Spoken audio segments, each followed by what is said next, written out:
Hey, welcome back to the channel HardReset.Info, and today I will show you how to get my username on X. So if you have that situation when you, for example, forgot your X username and you need to recover it, then I have a solution for you. So you can simply use feature forgot password to trigger an email that will include your X username. So I logged out of my X account and now you want to tap, and now you should see this login page, X login page on your screen. And now at the bottom side of your screen you have to tap login button and then tap forgot password button. Now you want to enter the email address or phone number associated with your X account. Then tap next button.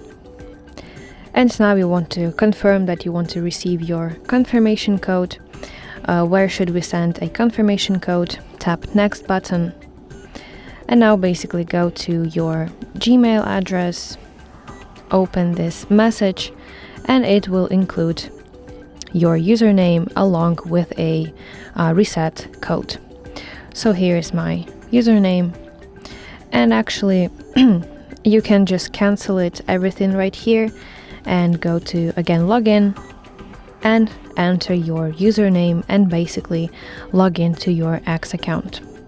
So that's pretty simple. I hope that this video helps you, and if so, please like it and subscribe to our channel to see more content just like this.